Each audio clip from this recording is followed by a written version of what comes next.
flipping through the newspapers, switching through multiple news channels, exploring different websites and online mediums for relevant news. Keeping up to date with important news is not only time-consuming but also requires meticulous upkeep of notes for thorough revision. With a limited period in hand and abundant resources to study from, do not let current affairs come in the way of your prelims success. Join the PT 365 program by Vision IAS and advance in your preparation for current affairs. Starting on 9th January at 5 p.m., this 20-day course offers comprehensive coverage of 1 year of current affairs in 60 hours. Join for improved knowledge with complete coverage of the Hindu, Indian Express, PIB, Economic Times, Yojana, Economic Survey, etc. Doubt-clearing sessions and mentoring for thorough knowledge. Access to Sandhan personalized test with 25,000 plus questions. Access to live and online classes for flexibility in timing. It's time to devote your energy to smart learning and not running. Enroll today and excel in UPSC prelims with a strong command of current affairs. Hello and welcome to this edition of News Today. Without delay, let's have a look at the headlines first. Singapore President visits India on 60 years of India-Singapore bilateral relations. National Broadband Mission 2.0 unveiled by Ministry of Communications. Lokpal of India celebrates first Foundation Day on 16th January. Revised Open Market Sales Scheme Domestic Policy for 2024-25 announced. Yala Glacier in Himalayas projected to vanish by 2040s. Rubber Board unveiled 2 new initiatives to promote rubber production. In our first news for the day, we'll be looking at a significant diplomatic event. The President of Singapore is on an official visit to India to celebrate 60 years of bilateral relations between the two nations. To mark this milestone, the Presidents of India and Singapore jointly unveiled a commemorative logo symbolizing the enduring friendship between the two countries. Let's take a closer look at the key aspects of India-Singapore relations. Starting with diplomatic ties, India was among the first nations to recognize Singapore's independence and establish diplomatic relations in 1965. Over the years, these ties have strengthened significantly.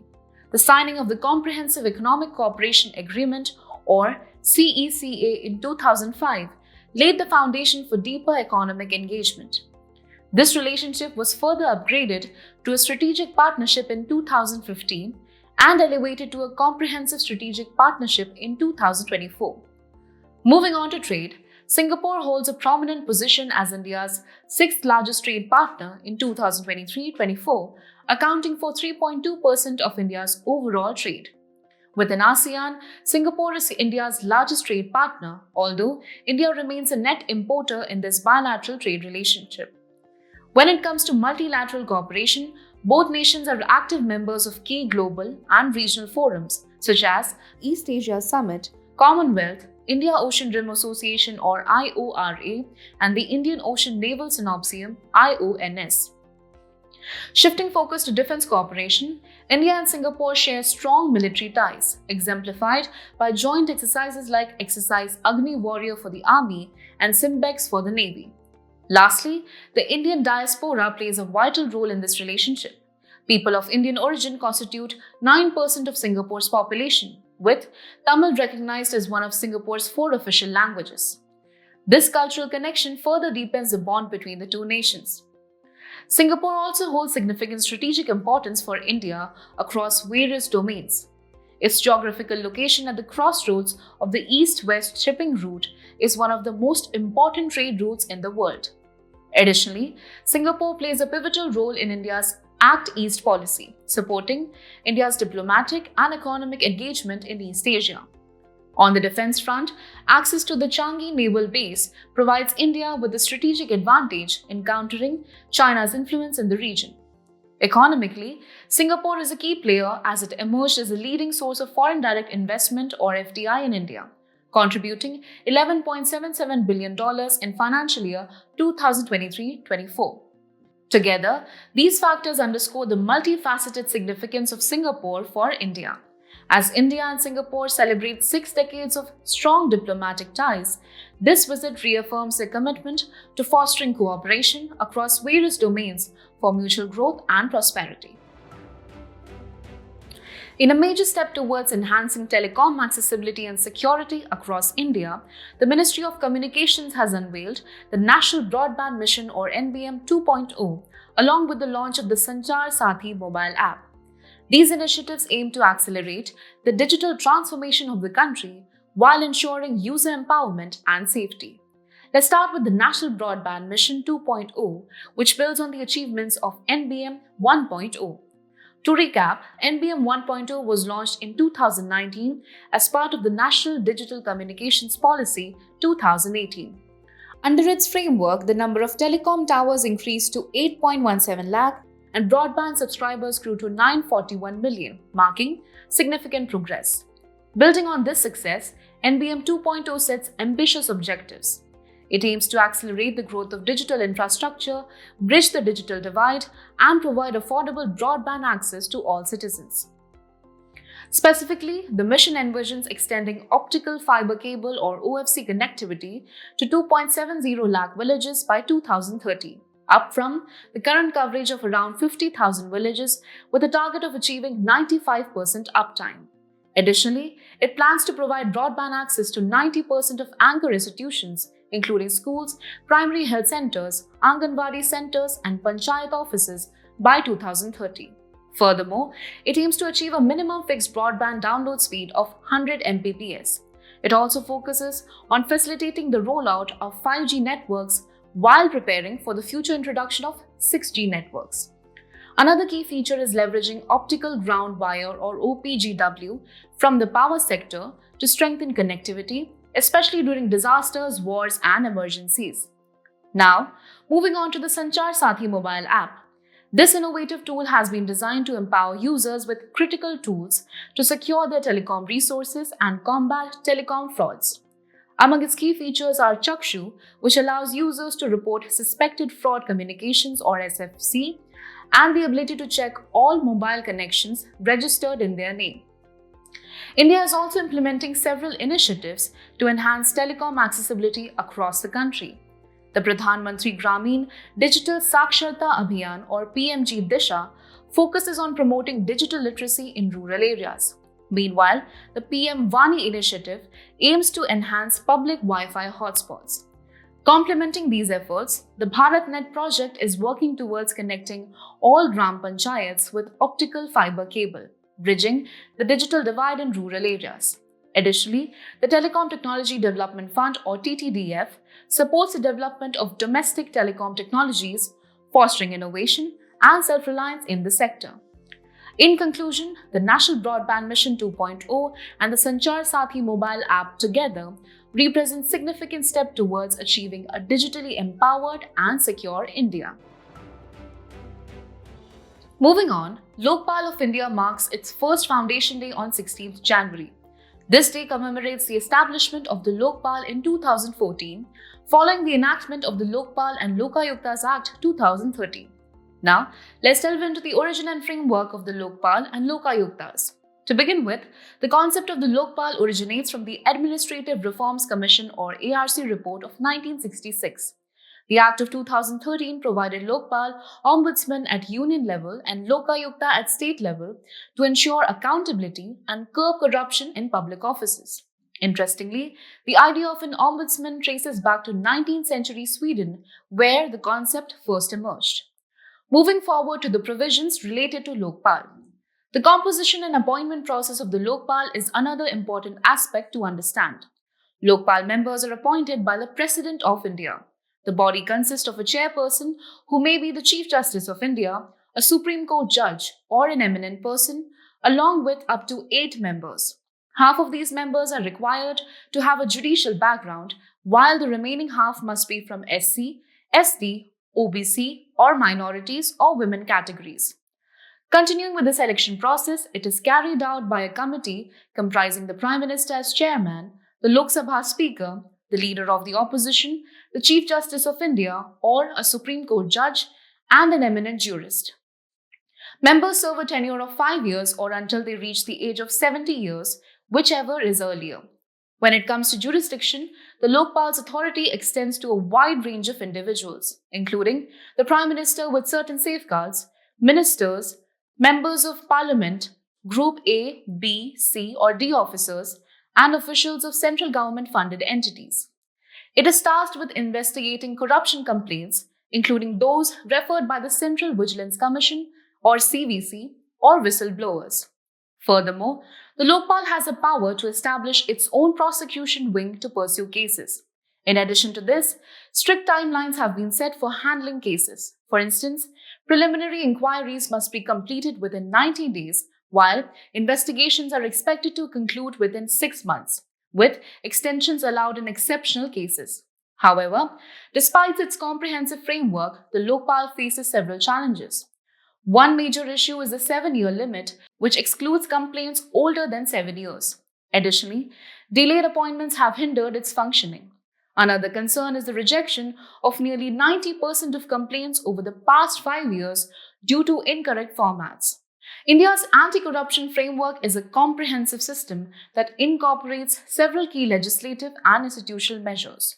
To begin with, the Benami Transactions Prohibition Act 1988 aims to prohibit Benami property transactions and ensure transparency in property ownership.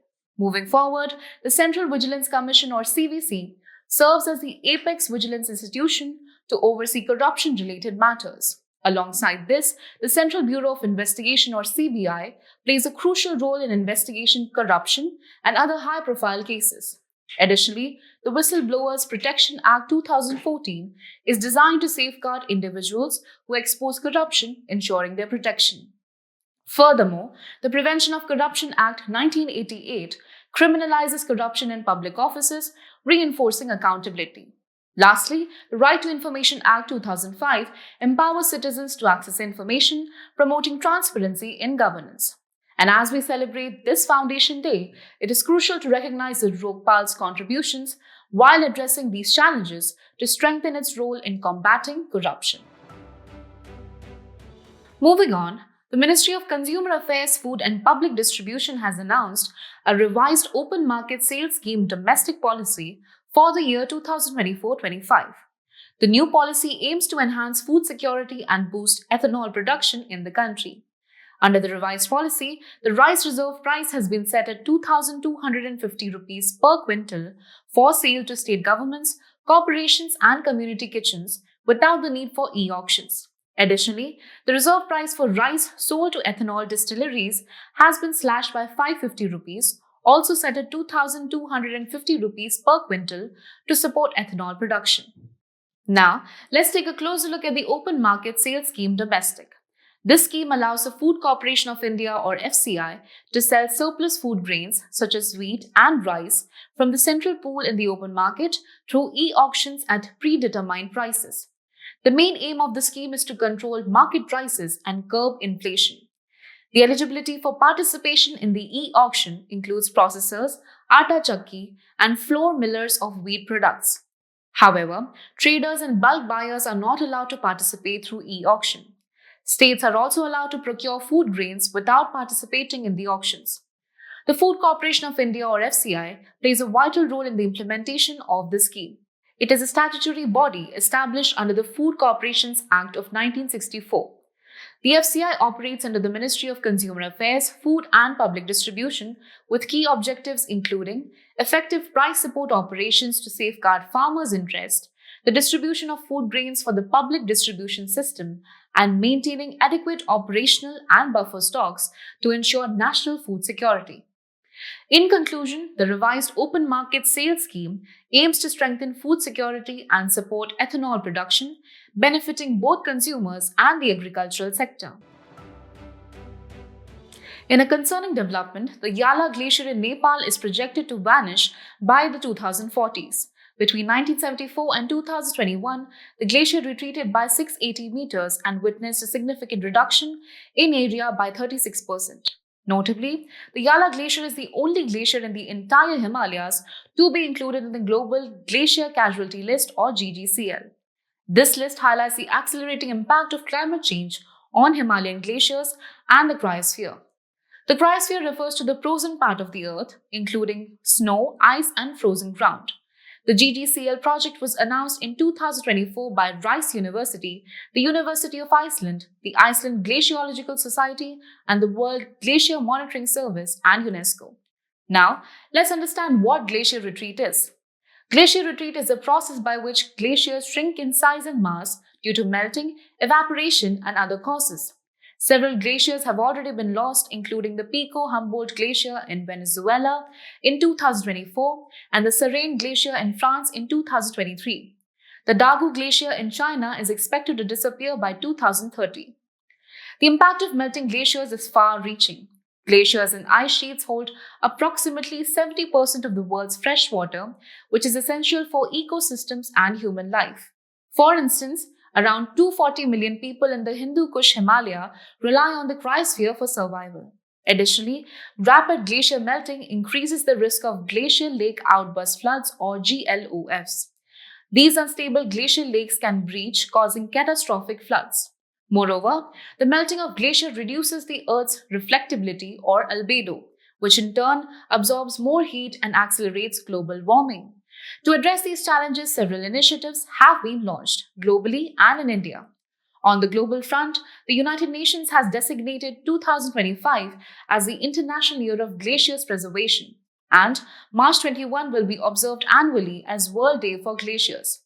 Other initiatives include the Himalayan Adaptation Network by IUCN and the Living Himalayas Initiative by WWF. In India, there are also significant efforts to protect the cryosphere. These include the National Mission for Sustaining the Himalayan Ecosystem and the Indian National Centre for Ocean Information Services or INCOIS, which monitors glacier-related events and issues GLOF alerts. Additionally, missions to the Arctic and Antarctic, such as INT-ARC in 2014, are contributing to the global understanding of cryospheric changes.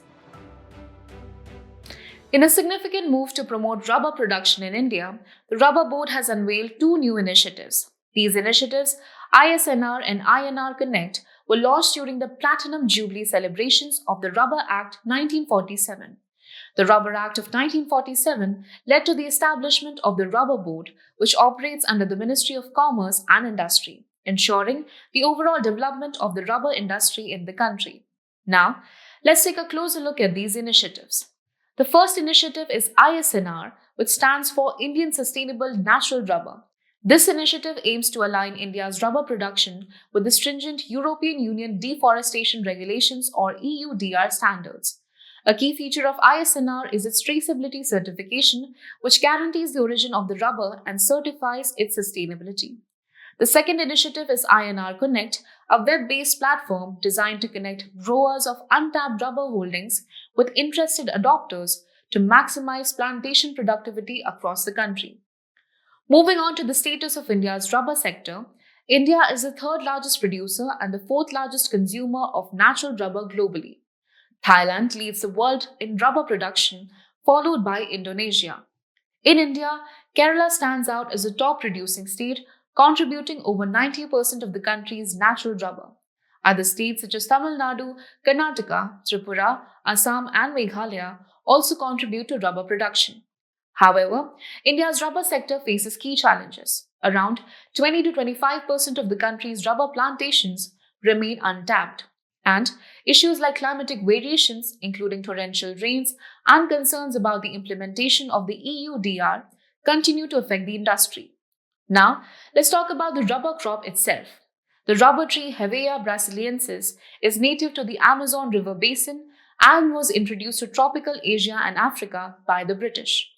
Rubber is obtained from the tree in the form of latex. For successful rubber cultivation, specific conditions are also required. The crop thrives in a tropical climate with annual rainfall between 200 to 300 cm, with temperatures ranging from 25 to 34 degrees Celsius and 80% relative humidity. It also requires deep, lateritic, fertile soil, which is deficient in phosphorus. In addition to these initiatives, there are also key efforts aimed at supporting the rubber industry. These include the National Rubber Policy 2019, the Sustainable and Inclusive Development of Natural Rubber Sector Scheme, and the Indian Natural Rubber Operations for Assisted Development Project. In today's place in news, we turn our attention to Colombia with its capital, Bogotá. Recently, at least 30 people have been killed in violent clashes between rival left-wing groups near Colombia's tense border with Venezuela. Now, let's take a closer look at the political and geographical features of Colombia. Known as the Gateway of South America, Colombia lies in the northwestern part of the continent, where South America connects with Central and North America. Colombia shares land boundaries with Venezuela and Brazil to the east, Panama to the north, and Peru and Ecuador to the south. It also has maritime boundaries with the Caribbean Sea and the Pacific Ocean. Geographically, Colombia has two major physical regions, the Andes and the broad lowlands. The country is also home to major rivers such as the Amazon and the Orinoco. The highest point in Colombia is Pico Cristobal Colon. As we conclude today's main news, let's have a look at some quick updates. Recently, a UNEP study found the 2024 Nord Stream pipeline explosions caused the largest human-induced methane release on record.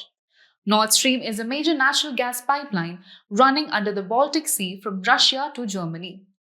Indian Renewable Energy Development Agency has finalized a joint venture agreement for the development of the Upper Karnali hydroelectric project in Nepal. It is a run-of river type project that will export power from Nepal to India and Bangladesh. International Labour Organization has recently released its World Employment and Social Outlook Trends 2025 report, according to which global unemployment remains at 5% in 2024, with economic growth slowing and challenges persisting. Indian scientists have developed a neuromorphic device. Neuromorphic devices give ideas about how the human body senses and responds to pain. It is inspired by the habituation process of human body. Recently, tribute has been paid to the martyrs of the Kuka movement. The Kuka movement was the first major reaction in Punjab against the British political order established after 1849. It was a crucial phase of the Namdhari movement founded by Sadhguru Ram Singh in 1857. Tripura is conducting language mapping for development of Kok-Borok language. The word Kok-Borok comes from Kok, meaning verbal, and Borok, meaning people or human. It is recognized as one of the state languages of Tripura and is part of the Sino-Tibetan language family. Recently, President of India presented National Sports Award 2024. There are 6 categories of National Sports Awards, among which Major Dhyan Chand Khel Ratna Award is awarded for outstanding performance in sports spanning over a period of 4 years. Recently, the Archaeological Survey of India found ancient Buddhist artifacts in excavations of Odisha's Ratnagiri. ASI found artifacts like Buddha head and inscribed Buddhist relics, etc. Ratnagiri has been linked to Buddhism since Emperor Ashoka's invasion of Kalinga, which was ancient Odisha. Before we sign off, let's challenge your understanding in today's installment of Test Your Learning.